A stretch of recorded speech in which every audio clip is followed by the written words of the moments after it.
Hello, everybody, and welcome to the Great America Show. It's great to have you with us. Thanks so much for joining us on this Tuesday evening in America. This week, folks, we saw yet another plane crash, this time just north of the border involving a Delta Airlines connection Endeavor flight. The Marxist Left mainstream media coming out before even learning about what happened to blame none other than, you've guessed it, Donald J. Trump for his massive layoffs at the FAA, which don't even exist, taking blame at President Trump and the mainstream media jumping all over it. Take a listen to CNN. These folks can't get a rating. They can't get a intellectual human being to tune into their show if they paid for it. Out here spewing hate for Donald Trump and blaming yet another airplane crash on the president. Take a listen. This is happening against the backdrop of massive cuts across the federal government, including at the FAA. Just going to put some up on the screen. Hundreds of FAA employees have been laid off as part of Elon Musk going through all the federal agencies. And then beyond the FAA, we have 10% of the CDC workforce, 3,400 at the U.S. Forest Service, 2,200 at the Interior Department, 2,000 at the Department of Energy, 1,000 at the VA.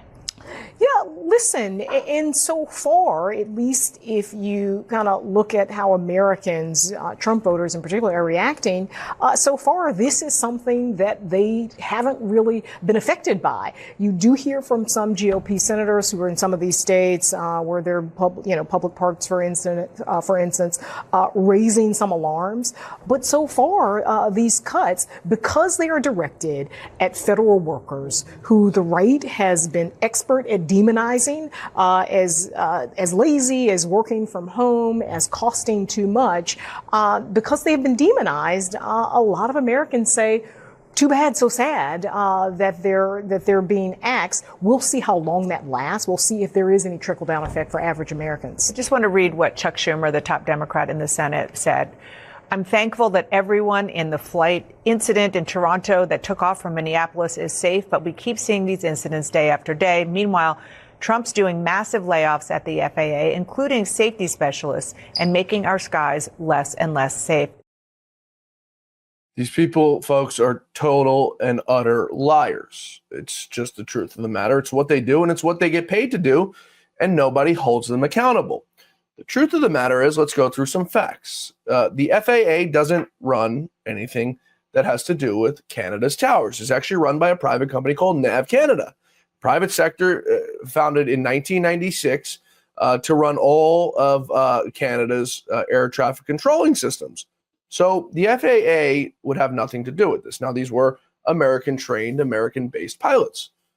Being a pilot myself, watching the video of that airplane come in, it looks to me so far as if it was pilot error. Those of you who've been on aircrafts, when you're on one of these big airliners, you're usually coming at a nose-up attitude and you're coasting like this. I see the videos coming in of this flight coming in completely flat, nose down. Now, for these commercial airliners, that's not how it's done. So I see this plane touch down, and it looks like it comes in on its side. So there you go, right then and there. The pilot should have known to go around. It's like one of the first things you're taught. Being a pilot at 500 feet, when you're ready to land, you call out stabilized continuing. You're either stable on your approach and you're continue and set to land, and the captain, the first officer, will verify that your flaps are set, you're at appropriate speed, you're at the appropriate height that you're supposed to be at. If you're not, it's no big deal. 500 feet, you go missed approach, and air traffic control vectors you right around. So that's first mistake that I see. Second, I see this plane coming in flat. It looks like it hits the runway on an angle, making the wing tip. Wing hits the runway, which is why you see the wing ripped off. With the speed that they're going, they're probably going somewhere around 140, 150 miles an hour. With the force, rips the wing. The wings obviously attach to the body of the plane through rods, flipping the plane over, and that's where you got that phenomenon. Thank God all passengers made it out alive. Nobody was gravely injured or anything like that. But these Marxist Dems and these mainstream media outlets will do everything they can to politicize anything. It doesn't matter what it is. They politicize President Trump going to the Daytona 500 saying there's people in Kentucky who are in need. They'll do anything they can. So you've heard them say the FAA and President Trump with his massive layoffs. More facts for these Marxist Dems. There's about 45,000 people who work at the FAA. 400 of them were let go. Now, these are folks who are new hires, people who started less than a year ago. Another piece of information for these Marxist Dems, 0 of that 400 group of people were air traffic controllers or critical safety personnel to the operation. So they could have been people who were pushing papers or whatever their job may be. Out of 45,000, 400 let go who have been working there less than a year. None, I repeat, none of which were working in an air traffic control tower or part of any sort of critical safety need. So 45,000 folks, and you figure how many air traffic control towers you have in America. It's a very, very small number, but the Marxist Dems would politicize it even if it were just one. So that was Dana Bash on CNN that we had played for you there, trying to politicize that. It's not the only thing they're trying to politicize. They're having a very, very tough time with Elon Musk and his Doge committee. And I talk about that each and every day here on this show. I can't seem to figure out what their beef is. What is their issue with Donald Trump wanting to weed out government corruption? What is their issue with trying to cut spending across government agencies? What is their issue with us trying to cut slush funds for nations? We shouldn't be paying hundreds of millions of dollars or millions of dollars or even $1 to send condoms or pay for circumcisions in other nations. I mean, if you think about it on its face, it's the most absurd thing that we can possibly be doing. We have homeless vets who come back to this country and we abandon them like they're not Americans, like they're not human beings. They come back after fighting senseless wars with PTSD. They come back drug problems, alcohol problems, and we let them go live on the streets as if they're like they didn't just serve our country honorably. It's absolutely disgusting. Yet these Marxist Dems care more about taking care of people in Mozambique or Azerbaijan, or one of these other nations that we've sent millions and millions of dollars for absolutely nothing. It really makes you sick to just think about it. So Congressman Tim Burchett, who we often have on this show, he goes on CNN quite often. Last time I had him on the show, I joked with Tim Burchett that he was the reason Jim Acosta had been let go from CNN for absolutely annihilating him. Take a listen to Tim Burchett on CNN with Pamela Brown, where she's gaslighting the Doge committee, of course. These folks can't seem to help themselves. Take a listen. Congressman, hold on. I want to go to this question because, again, it's not a question of whether waste should be rooted out of the government. So many people agree with that. But now we're seeing it's the way it's being done. The government is trying to claw back several employees who oversaw nuclear weapons after they were fired. They realized, oh, we made a mistake. We need these staffers who oversee nuclear weapons. A professor at the University of Maryland, Don Kettle, who specializes in civil service, told the Washington Post that, yes, the government is likely full of wasteful bloat, but said a clumsy fix is worse than no fix at all, saying it's like going to a meat market, getting a piece of steak and trying to cut out the fat with a sledgehammer. That would only make a mess of the meat. Do you think, Congressman, that is a fair point, that the way this is being done is clumsy rather than methodical? Again, you're upset about you're attacking the message carrier, not the results. You talk about nuclear secrets. You had a person who was in charge of nuclear secrets, a man who dressed up as a woman, would go into the airport and steal women's luggage, was overseeing those nuclear secrets under the Biden administration. And I never heard y'all say a peep about that. Again, man, I don't know anything about that. I'll be transparent. Elon Musk, you need to look it up. It's all over the internet. It's all over. He was uncharged. But the question is, this is unrelated to the people overseeing nuclear weapons being fired. And Elon Musk himself said, we're moving so fast, of course there will be mistakes. The question is, some of these mistakes are really high stakes. Accidentally firing people overseeing nuclear weapons. Do you see that point? Humans will make mistakes, ma'am, but currently these are bloated programs. You have no-show employees that are angry that they're having to go back to work, that they've moved, and they're not. No one's disagreeing. There's bloat and waste. Jobs were. No one's disagreeing Well, with then that. why are y'all not exposing it? Have y'all even talked about, hey, Mozambique, we sent them $10 million for circumcisions? I mean, goodness gracious, ma'am. Americans are paying We've been 50% covering at of their length salaries. where the money is No, going you to. haven't. All y'all do is run down Elon Musk and Donald Trump, and you continuously do this, and that's why your ratings are in the tank, ma'am. All right, Congressman Tim Burchett, we're going to leave it there. I do appreciate your time coming on and having this conversation. Thank you very much. Oh, Tim Burchett, he's such a good man. I've had the fortune of getting to know him over the last year or so. He's just a genuinely good person, a man with far too good of values to be living up in Washington, D.C., up on Capitol Hill, dealing with these folks on CNN. It seems Tim might have gotten another CNN anchor fired. I guess we'll have to see if she holds on or what happens to her. But it's just a general sentiment. You would think that these folks in the mainstream media will have learned. They would have learned that this anti-Trump, this anti-American hatred that they have is not what the people want to hear. It's not what the people want to see. And I say it, I sound like a broken record saying it, but it's the reason why people tune into this podcast each and every day. It's the reason we have millions of people a month joining us for our shows each and every day. It's the reason that people are tuning into Tucker Carlson by the hundreds of millions. Those aren't numbers he was doing at Fox News. So you look and see the thirst of what people want, and it's not what CNN is selling. It's not what MSNBC is selling. It's not what any of these Marxist mainstream media outlets is selling. People are tired of it. They're tired of the lies. They're tired of the deception. They're tired of the brainwashing that these folks are trying to do. To think that the Dems and Americans would be upset that Elon Musk and Donald Trump want to cut out wasteful spending in the government? What's wrong with these people? I mean, what is wrong with them? If we could shave off a penny from every dollar we're spending, that national $30 trillion in debt will be paid off in no time. But they don't want to do that because who's going to pay their kickbacks? If you don't think there's government employees right now who are getting some sort of kickback on anything, whether it be Ukraine, the Russia war, Gaza, whatever it is, there's government employees. Go ahead and look at the documents, the USAID documents. We're going to be going through those over the next few weeks here. Go through them and go see.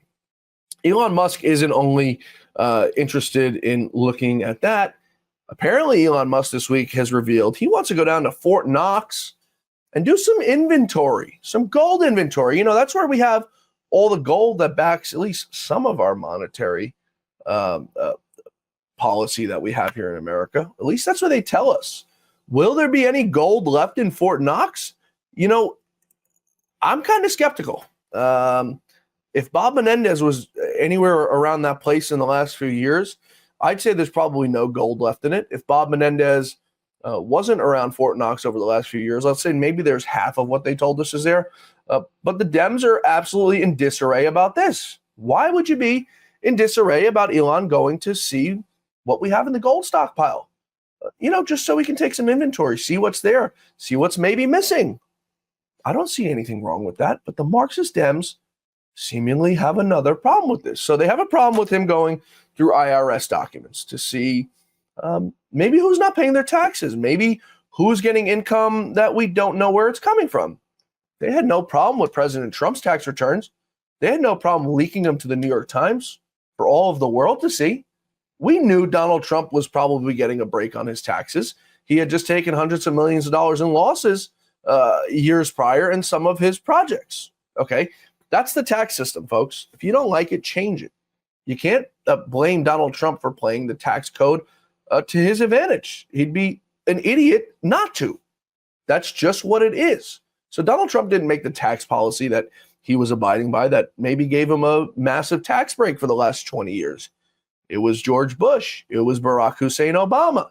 It was Jimmy Carter. It was William Jefferson Clinton. You can't blame him. It was Joe Biden. I mean, so we knew what it was. The Marxist Dems, of course, wanted to leak it. They went all the way to the Supreme Court to get it. Now, of course, there's an issue when Donald Trump and Elon Musk want to start looking into some of these folks and where the money's coming from and where the money's going. Now it has become an issue. I wonder why. Folks, we're going to be taking a quick break here. In just a few moments, we're going to be joined by the host of Behind Enemy Lines podcast. His name's Terry Newsome. Terry works very closely with border czar Tom Homan and his group before he took over as border czar, Border 911. Terry's been on the streets in Chicago, some of these deep blue places, exposing massive amounts of corruption, both from the Republicans, the Democrats, NGOs, and everything in between. He's going to join us on the other side of this quick break, folks. Stay with us. We're coming right back. The Great America Show continues in just moments, folks. Stay with us. I'm excited to announce that we're having our first ever mega sale on overstock clearance and brand new products. For example, save over 50% on this season's flannel sheets. Queen size only $59.98. Kings only $69.98. They sell out fast every year, so order now. Save 20% on our brand new My Crosses. They're designed in the likeness of the one I've worn every day for over 20 years. They come in men's and women's, and they're made right here in the USA. Get our 2025 six-piece My Towel sets for only $29.98. Our initial quantities are extremely low, so get them now before they go. And our best-selling standard My Pillows, just $14.98. So go to mypillow.com or call the number on your screen. Use this promo code to take advantage of our first ever mega sale. But wait, remember that $75 free shipping rule? Well, that ship is sailed, because right now, every order ships absolutely free. Folks, thanks for staying with us through that quick commercial break. We truly appreciate it. Now, as promised, our guest today, I want to bring him in. He goes by the name of Terry Newsome. He's the Illinois president of the Parents Involved in Education. He's also the host of Behind Enemy Lines podcast. We recommend it to you highly. You can catch him each and every day, wherever you guys get your podcast. Terry, it's great to have you with us. Our mutual friend, Michael Lauber, has been telling me for a very long time, you've got to get Terry on. You've got to talk to him. Terry knows everything about everything, and especially what's going on with school boards, domestic terrorists, and by that I mean parents, of course, not real domestic terrorists. If you will, first for the audience, tell us what got you started in this fight. What made you become a social justice warrior? Yeah, never involved in politics. I'm 63 now. I'm a grandpa dad. I got high school twins that are seniors, and I was raised Southwest Side Italian-American union family. My dad worked for the state of Chicago. I was in two unions. My uncles were in unions. My uncle was a president of the union. So I was raised nothing but Democrat. That's all I knew, right? And never was active. And then when my kids were starting school 4 years ago, you know, we're in the communist state of Illinois. That's why we're called Behind Enemy Lines. We're stuck behind enemy lines as parents and Republicans. It's awful, even to this day. Even with Trump winning, it's awful. So I started going to school board meetings because of the forced masking. If you remember, we were like, you know, they were like overboard with it here, right? My children even had to go to school when they started easing it up when they got to go back. So the kids would be sitting in class, but their union teachers would be remoting into a TV while the kids were having to go to school inside the class with masks on. Is that not crazy? So I was going to the school board meetings, and the very first one, I talked to a bunch of moms beforehand, and I got there, my first one, 20 minutes late. And all these mothers were on the front porch of the school. I'm like, is this the, I didn't know what they looked like. I'm like, isn't this a school board meeting? And they said, yeah, I'm so-and-so. Are you Terry? I'm like, yeah. I go, what are you guys doing out here? And she goes, well, they kicked us out. Our school board's radical leftist Marxist, you know, porn, transvestites, CRT, everything that we all hate and despise, right? And I'm like, well, why? Well, I thought the meeting goes for a while. She goes, well, I went over my 3 minutes and they kicked me out. I'm like, really? I go, they kicked you out. And it was like 10 moms and one father. So if you follow the school board battle, it's really mostly moms. It's mostly moms that have been doing the heavy lifting, right? And so I looked at them. I said, listen, I go, you guys don't know me, but I'm going to teach you how to fight back like a South Side Democrat, Italian, ex-Democrat, you know? And sure enough, here I am with you, right? And, the next meeting I went to, one of the moms brought the book Genderqueer. And she showed, so I was there first about the mask. I'm like, this is not in the school. Like anyone, I'm like, this is like 4 years ago. I'm like, there's no way this is not in the school. And she goes, yes. I went nuts. I'm like, how could this be in a school? And I didn't think it was a partisan thing, right? It's a parent thing. Now that's the book, Terry, that I think it was Senator John Kennedy was reading out in one of the hearings. I mean, extremely grotesque stuff. I have the cleansed photo I could show you if it's all right. I mean, I think our audience, I mean, this is, I put tape on it. Just this is for you guys who are joining us on video. If you're on the audio, you may be blessing. It may be a blessing in disguise that you can't see what's on the screen. But this is what was in these kids' schools for children to read sexual acts that don't even exist in like a normal world, like things that exist in fantasies and fairy tales and very, very odd fetishes. Yeah. And this is what we're teaching our kids. Go ahead. I'm sorry. I didn't mean to interrupt. Yes, I brought that poster. So first of all, I asked parents to hold the poster up for me, and they were scared because you see what's happening to me, right? I see some of the stuff they're attacking me. The Democrats in Downers Grove are radical extremists of the worst type, right? Yeah. And I'm like, oh, I'm not scared. So they pummeled me for years, right? And Antifa and all this crazy stuff. And so I couldn't I have like 6 posters, John. I took all the raunchy ones out of there. Nobody would hold them up for me. Nobody. They were scared. They were scared to even show up to this meeting when I was exposing them. So there's a father in Lyle over here that's great father. He happens to be a Proud Boy. And I said, could you guys come and hold these as fathers, not as Proud Boys? And first and foremost, they're not racist. They're not anti-gay. They're none of that stuff. Yeah. The guy that leads their group is from Mexico. Yeah. And I said, would you hold these posters for me? And I go, please don't come in your colors and don't do in your Proud Boy stuff because it's going to take away from the reason I'm having you hold these posters. It's about the posters. It's not about you. So they show up. And funny enough, one of the mothers that we're opposing is Antifa. So she recognized them. And then the next thing you know, full pages on the Sun-Times. Proud Boys take over school board meeting. and they didn't say nothing. They held my posters. And then Charlie Kirk saw it, and he made a big story on it.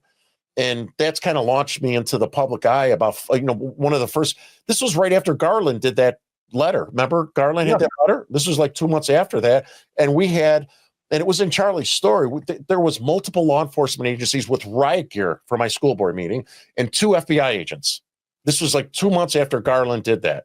And so it went from parents speaking out about this Proud Boys take over meetings. It had nothing to do with it. And if anything, they had Antifa there. And then my picture started showing up on Antifa's website, standing at the podium, another father. And then we started getting all these threats and then pivoted into Southern Poverty Law Center. And there's an Antifa activist that writes for the Southern Poverty Law Center that story I shared with you today. So these moms and the Antifa mom, they're all connected. They're all intertwined, right? Everything's coordinated here in Illinois and how they attack us and go after us and harass us and try to shame people from not, dealing with us. They call it's really messed up. The tide's finally turning, right? So back 4 years ago when I would be battling by myself, everyone was scared to jump in.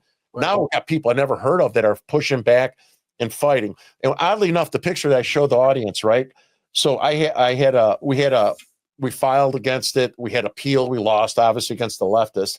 And their defense is like, it's not pornography. The author's intent is not to stimulate and rouse. It's not pornography. I'm like, that's pornography. I'm like, okay, well, you know what? I go, my son's heterosexual. I think I'd like to throw some Playboys in the library.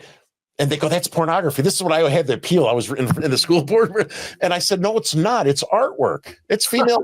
It's artwork. I go, they're not doing sexual acts like in the other book. And of course, they said no. And then here's what they like to say is that the suicide rate amongst gay kids is much higher. And I'm not debating that, right? And they said that the kids need to be included. So I work with Gays Against Groomers, Log Cabin Republicans, every one of them. Even I have a gay neighbor. He's got 2 kids, right? A kid in high school doesn't need to see this to feel included. A gay child, right? I don't know if you have kids. They're children like my children. They're children, right? My kids are heterosexual. My twins are heterosexual children. If a gay child, I think the left is trying to tell us that these gay kids are sexual predators, right? They have to see oral sex, or they're not going to feel wanted in their high school. If they don't see oral sex images, they're going to go hang themselves in the closet. That's not true. That's an absolute lie. My kids don't. They're children. They're children just like my children. My kids don't have to see that to feel included in their school. So that's a false narrative. And that's why I first got into this. And then I started seeing, I became awake, whatever you want to call it, because I see all this stuff's intertwined. You know what I mean? All this stuff is to distance our children, this Marxist stuff. I started learning about it, right? Then I saw down the next big thing that I did. I went to January 6th peacefully. I was with a police officer, and I I didn't even know about the Capitol, so I went there, and we went there for two reasons. I went with my friend that just retired as a Cook County sheriff to go see Donald Trump, and then to protect people, women, children, families. If you remember in December and November, before they were getting beat up, their tables thrown over. Remember that? Yeah. We went for that. Even though I'm older, I'm still, still my other friend was a SWAT team. We went there to protect them, and this January 6th thing happened. So then they tried to say they claimed and falsely in the Southern Poverty Law Center that I tried to overthrow the government. I didn't touch anybody. I didn't go in. I didn't even yell. I had a flagpole and a camera in my hand. We were behind that. I got it all on camera. I got behind apps.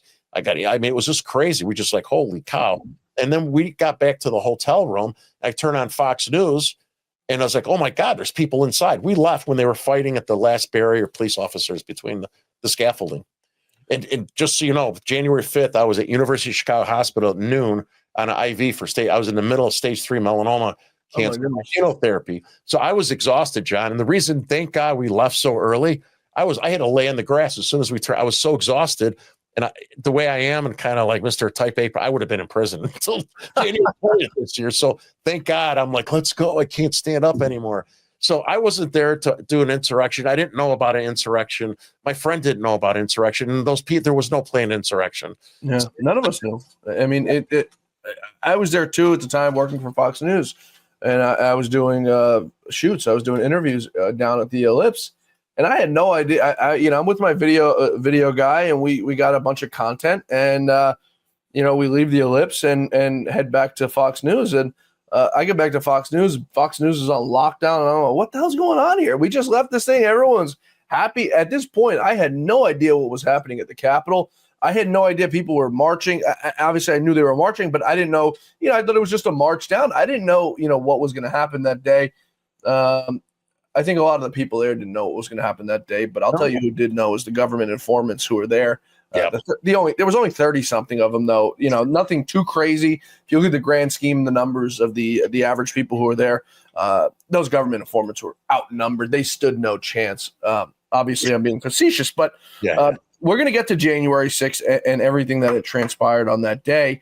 I want to go back to the school board stuff. Do you still take part in it? I mean, has it gotten any better than when you first started doing this? John, for us in Illinois, behind enemy lines, it got worse. Last year, Pritzker and Janulius, who was debating with Johnson. Remember when Johnson had that was Janulius? That's my Secretary of State. Another crap, right? And so last 2 summers ago, he enacted a book banning bill. So say you and I, we all take over and win the school board back at the local level, right? You're supposed to have control at the local level of your children's education. He put a bill in place that if we say this is porn and we decide as a school board and our superintendent to take it out, Pritzker made a law that he could withhold our own tax dollars from our children's schools. So even if we fight and debate, it does no good, right? But now that Trump won, they're back. So I just sent the superintendent. I just sent him an email, kind of like a screw you email. Trump gave him 14 days about DI and stuff. And I said, hey, I'm coming back because they're going to take the funding away. And if in my school, it's only 2 high schools, North and South, they get $96 million from the state, which I found out this week. They only get $4 million from the federal government, but it's still $4 million, right? And so I guess we're going to see if these radical extremists think that oral sex images is more important than $4 million of the federal tax dollars. And what's funny is they're complaining now about what Trump's doing about withholding this, but none of these people said anything when Pritzker basically said, we're going to withhold your state tax dollars. It's the same thing, right? It's okay for Pritzker, but now all of a sudden Trump is trying to reverse the damage they've done. Yeah, I mean, it's truly remarkable. Folks, we're talking with Terry Newsome. He's the Illinois president of Parents Involved in Education. He's also the host, as you can see behind him, of the all-new podcast, Behind Enemy Lines. We're going to come right back. We're going to take up January 6th. We're going to take up the border. We're going to take up the illegal alien, whatever you want to call them, illegal immigrant invasion of Chicago and everything that's come with it. We're coming right back with Terry Newsome, folks. Stay with us. I'm excited to announce that we're having our first ever mega sale on overstock clearance and brand new products. For example, save over 50% on this season's flannel sheets. Queen size only $59.98. Kings only $69.98. They sell out fast every year, so order now. Save 20% on our brand new My Crosses. They're designed in the likeness of the one I've worn every day for over 20 years. They come in men's and women's, and they're made right here in the USA. Get our 2025 six-piece My Towel sets for only $29.98. Our initial quantities are extremely low, so get them now before they go. And our best-selling standard My Pillows, just $14.98. So go to mypillow.com or call the number on your screen. Use this promo code to take advantage of our first ever mega sale. But wait, remember that $75 free shipping rule? Well, that ship is sail, because right now, every order ships absolutely free. Folks, we're back. We're talking with Terry Newsome. He's the host of Behind Enemy Lines podcast. Wherever you guys get your podcast, you can join Terry each and every day. He's also the Illinois president of Parents Involved in Education.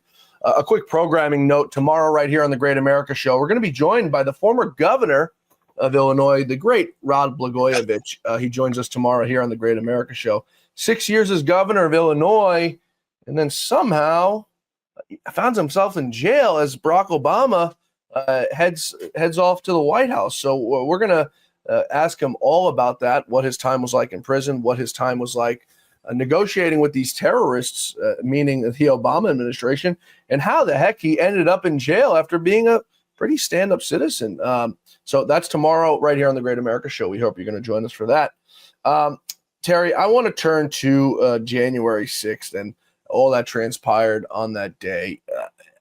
Give me your thoughts as to what we saw, the weaponization of the justice system, a weaponization of a government, literally just going and grabbing everybody. It's like one of those games you play as a kid, Hungry Hippo. Yeah. The balls drop in the middle and the hippos just grab everything. That was the Justice Department. That was the DOJ. That was the FBI. Yeah. These thugs, these gangsters. And I often say this on this show. If you listen to Sean Hannity, he tells you the rank and file guys, they're not the problem in the FBI. Well, bullshit. That is not true. There are some good rank and file guys, okay? Just like there's good people everywhere, okay? Mm-hmm. I shouldn't have said that because that's what got Trump in trouble with Charlottesville, right? Good people on both sides, and they went crazy. But it's the truth of the matter, Terry. There's good cops, there's bad cops. It's always going to be that way. There's good people, there's bad people in the world. There are bad rank and file guys. There absolutely are. Those guys who came to school board meetings and arrested parents, those are bad dudes. Those guys who went and terrorized grandmas for January 6th, those are bad dudes. They know right from wrong. I know you have a job, but you know right from wrong, and you have a conscience at the end of the day. Give me your assessment, if you will, of everything that has transpired, Terry, with this weaponized Justice Department. Yeah, so what's kind of funny, too, is like, how people say, oh, there wasn't anyone there, especially right after it happened, right? There was no Antifa. You're full of it, right? Well, so ask these people, for those of you who are familiar, back in November, anytime there's a Trump event, flooded with Antifa, right, John? I mean, you were probably down there covering it. Well, okay, tell me, where the hell were they on January 6th? They just evaporated? Yeah. They were dressed up. They were all over the place, but they were dressed up. They were dressed up, and they weren't in the big numbers when they would go to fight because they were smart enough, but they were populated through. I got a number of examples that would take too long, but so one time, right before I talked my friend into leaving, right, I'm standing back, and then he's standing watching the front line where these guys were, going at it with the officers. And I'm standing there watching, and there's an older lady, probably 70 years old to my right, and there's a guy staged behind me. And these people were all over the place on January 6th. And this guy was yelling between me and the older lady, let's go, we need more troops, get up there, go, for like 5 or 10 minutes between her. And it was funny, she looks this way towards me to yell at him. She goes, why don't you get your ass up there? Why are you telling everyone? And I had a flag mask, so I pulled my flag mask out because I was smiling under my mask. I was thinking the same thing, and I smiled at her. She went like that to me, and the guy just stood there. And that's what they were doing. They were all over the place, standing there, agitating. I got videos of one guy on the way, and I'll send it to you separately. You got to have it.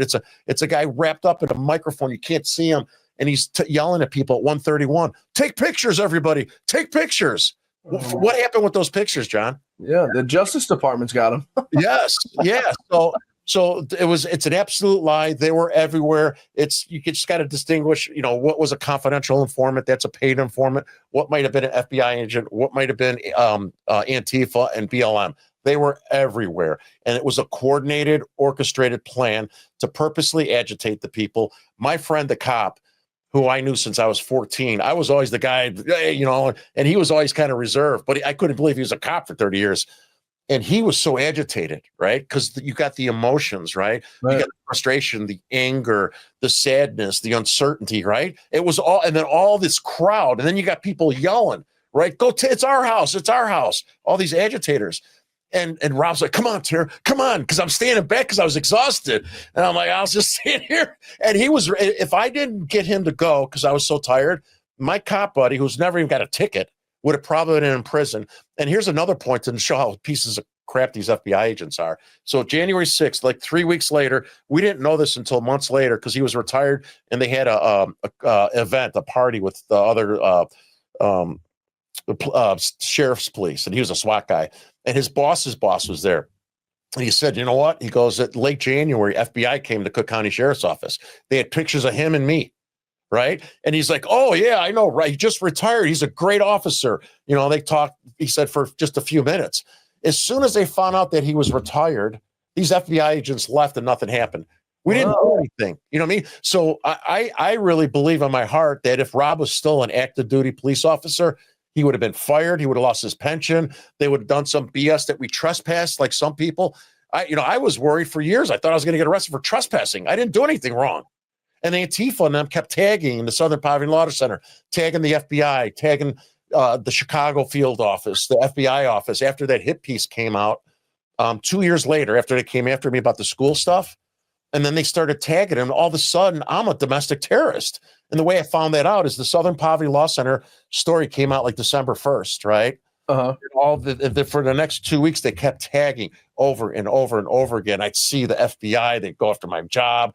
I'll make up all these lies and stuff. And one of the posts, they said, Terry Newsome, the Antifa reporter for SPLC, said, when we asked Terry Newsome why he tried to overthrow the government, no response. He never asked me that, but they're tagging the FBI that. And so then on like December 18th, my twins, they were 15 at the time, were VIP guests of Charlie Kirk at America Fest, and they got to bring two of their friends. And I'm a frequent flyer, TSA pre-check, platinum. So we go to check in the morning, and because I couldn't print out all the tickets, which was odd. I thought, okay, because we have two other minors with us, right? So I go to ticketing, and we wait forever. I'm like, I'm going to miss the plane. I go, it was just for my ticket. So I took my wife and all the kids to go through the premium, for my pass level. Then I run back. I'm like, what's going on? I go, what's wrong with my ticket? She's, I don't know. And then I look to the left, and these TSA agents are taking my whole family and the kids out of line. I go, what are you guys doing? He goes, oh, yeah, there must be a mistake or something with your name. I'm like, what are you talking? So I didn't know anything about that. I'm like, what are you talking about? He said, I go back to her. I'm like, I don't know where they're going with my family. She goes, well, here, let me give you this. It'll get you through the gate, and then you'll get a boarding pass when you get you through TSA, and you get the boarding pass at the gate. Yeah. So I get up there, and the guy looks at me, he stops the line. Everyone get out of this line. It's shut down for 20 minutes. Oh, my goodness. I go, what's going on? He goes, it must be a mistake. And so they give me all this high advanced security and screening and everything, right? And then, so I'm like, I'm missing the plane. I'm running my fat ass to try to get to the gate. I'm like, I had 6 knee surgeries. I'm like, oh my goodness. I ran like a mile. And as I get there, they're closing the gate, the door. I'm like, hey, my wife and kids are on there. And then the lady's like, what's your last name? I go, Newsome. She goes, they're not on there.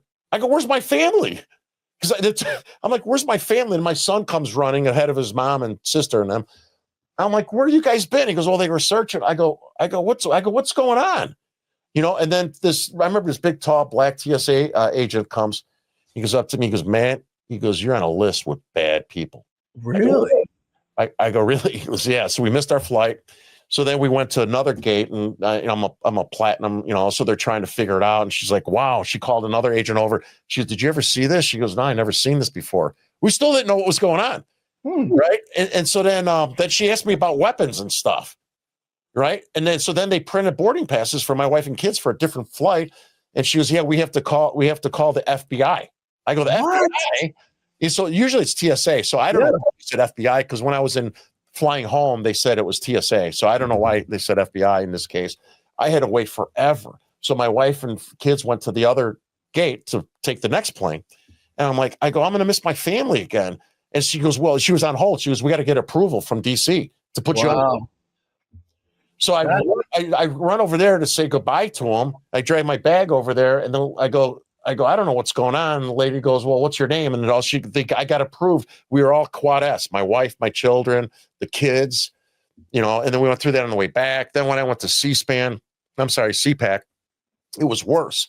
I'd go through that high security. Then I get to the gate. TSA comes with their cart and 5 agents, U.S. Marshal, Air Marshal, plainclothes. And they say, everyone's got to show their IDs and passports and stuff. And one guy's like, what the heck's going on here? I go, I don't know. And so sure enough, I go up to the guy. I go, you here for me? Because I had the Quad S on there. And I remember this guy's like, sir, stay back, please. I showed him my ticket. He's like, stay back. I go, are you kidding me? And so they took me out of line and they searched me in front of everybody. It's unbelievable. So I mean, that's crazy. So then Matt Gaetz got involved. He sent a demand letter to Garland, Ray, and Mayorkas. I got a text message from Matt's attorney. Yeah, I'm like, I knew it was good. He goes, I'm an attorney for Matt Gaetz. Can you call me? I call him the next day. And I said, well, what's going on? He explained, we know what's going on with you. And, Matt wants to help you out. I'm like, really? I go, where'd you get my number? He was from Jim Jordan's office. He was just about the weaponization. I go, really? I was like, so that was that went for, it took 4 months and they sent a demand letter, which I gotta put it on my wall and frame it from the congressional letterhead. And it went to Garland, Ray, Morgan in their name in behalf of me. And want to know why they put me on a domestic terrorist watch list? Because I was a vocal school board parent, or because I peacefully attended January 6th with 1 million plus other people. And he listed 4 questions. Matt said, are you maintaining a list of everybody that was in DC? Are you maintaining a list of all school board parents who spoke out? There's I don't know what the other 2 questions were. So they accepted receipt of that letter from Matt. They have not to this day. And they have never responded to him. So, John, you would think if you put somebody on a terrorist watch list, your FBI, and a congressman says, oh, yeah, he did this, this, and this. I didn't do anything. So then I tried to reapply just 3 months ago for my TSA pre-check, when Biden was still in office, because it was my 10 years was up. I'm like, I got it back. I got rejected. I just applied for it like 2 weeks ago. I got congratulations, you're approved. Now that Trump's in office. That is unbelievable. There was one time I can recall I had the Quad S, the SSSS on the bottom of my ticket, and I didn't think anything of it. I think I was traveling with my dad somewhere. We have the same name. And the airline had said, oh, it's because you guys have the same name. And they said, well, that's pretty common. I'm the 4th. That's documented on my thing. And they said that. And I never thought anything of it, but this was back, years and years ago before any of this happened. So now it makes you wonder and think back, was there some sort of a list I was on for working for Fox News then? It might have been my time at Fox. It might have been before Fox, but I was always in politics. I worked for members of Congress and things like that. So, I don't know. I'm going to go back and try to figure out when it was, but it was an international trip I had taken with my father, I think to Scotland. And, very, very odd. I'm going to go back and try to see, if I can figure out when, because I'm curious now. Mm-hmm. Listen, Gary, I want to take one more quick break here. We're coming up on a hard break, and we return. I want to get to, as promised, the border invasion and how it's taken over your city, how it's taken over Chicago. Folks, we're talking with Terry Newsome. He's the host of Behind Enemy Lines. He's also the Illinois president of Parents Involved in Education. We're coming right back. Stay with us. I'm excited to announce that we're having our first ever mega sale on overstock clearance and brand new products. For example, save over 50% on this season's flannel sheets. Queen size only $59.98. Kings only $69.98. They sell out fast every year, so order now. Save 20% on our brand new My Crosses. They're designed in the likeness of the one I've worn every day for over 20 years. They come in men's and women's, and they're made right here in the USA. Get our 2025 6-piece My Towel sets for only $29.98. Our initial quantities are extremely low, so get them now before they go. And our best-selling standard MyPillows, just $14.98. So go to MyPillow.com or call the number on your screen.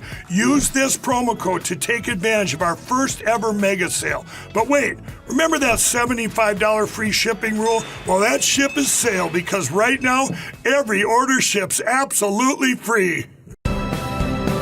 Folks, we're back. We're talking with Terry Newsome. He's the host of Behind Enemy Lines podcast. Wherever you guys get your podcasts, we recommend it to you highly. He's also the Illinois president of Parents Involved in Education.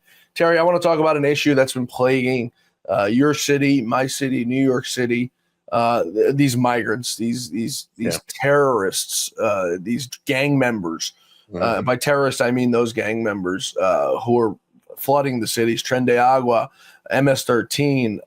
All these various gangs who are here selling drugs on our streets, raping women, killing people.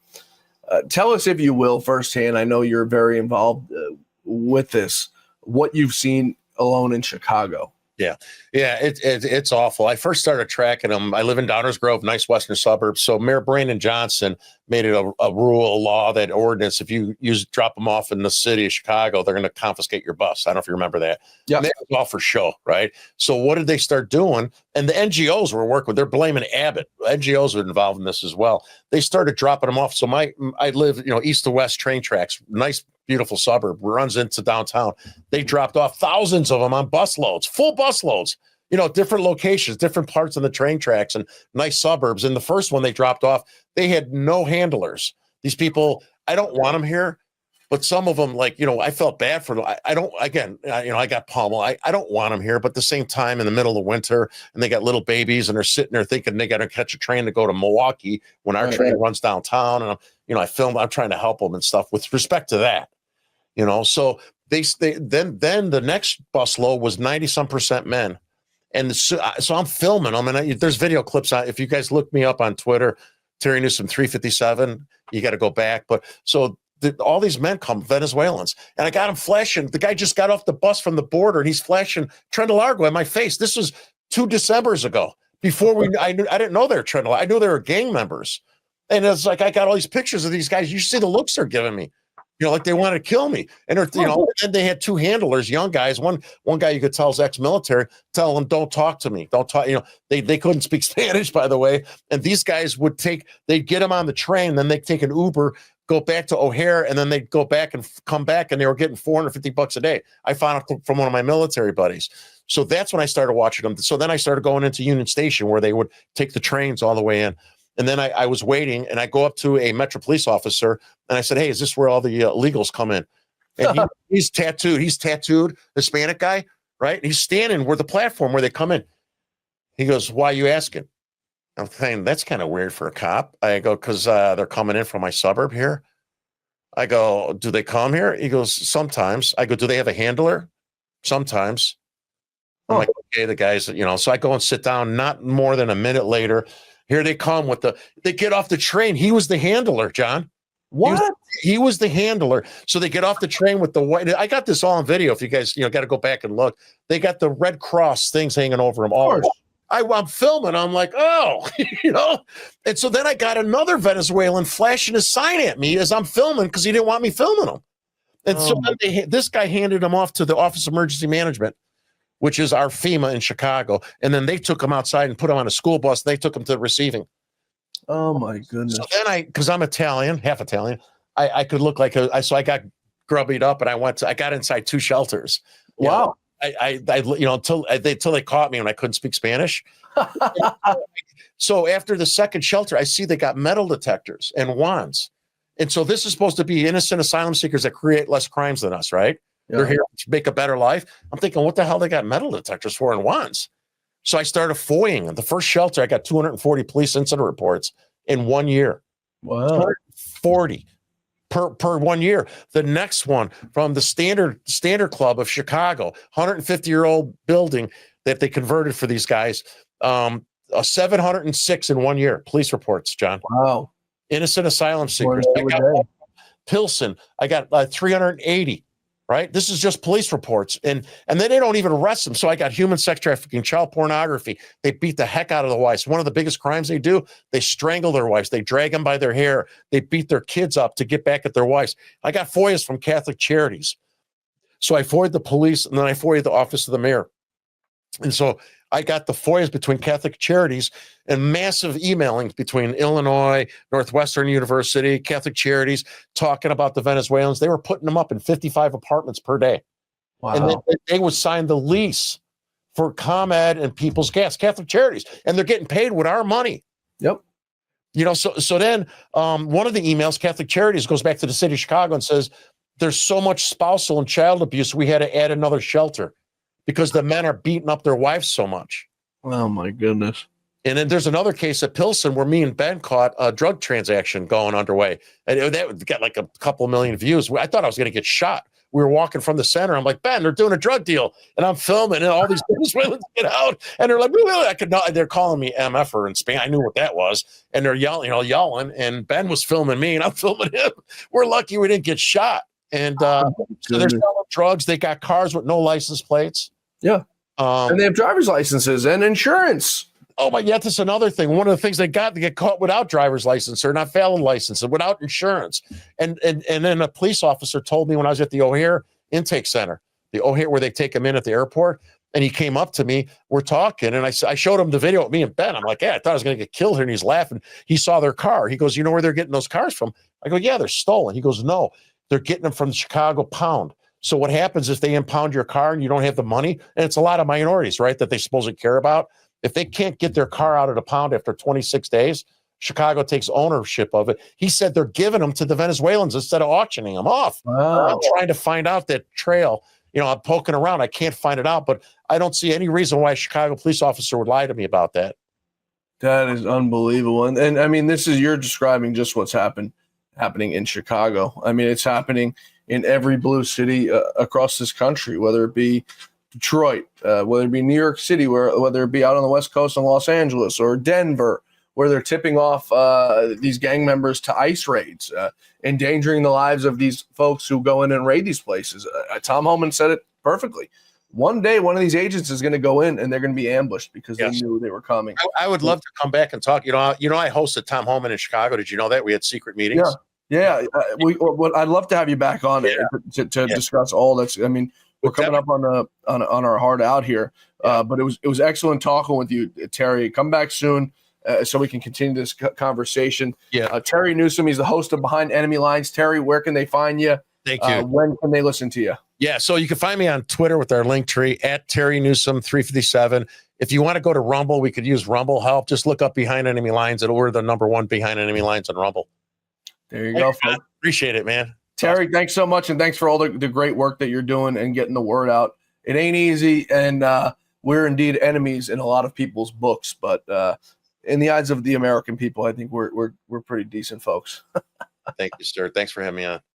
Thanks to Terry Newsome, and thank you all, folks, for being with us today here on the Great America Show. We hope you'll join us back here tomorrow for the Great America Show, where our quest for truth, justice, and the American way continues. Tomorrow we have a very special guest. We're going to be joined by former governor, you ready for this? Former Governor Rod Blagojevich. He's going to be our special guest here tomorrow on the Great America Show. We're going to get his full story, the pardon from President Trump, what transpired with Obama, and how he ended up in jail after being a very good Democrat.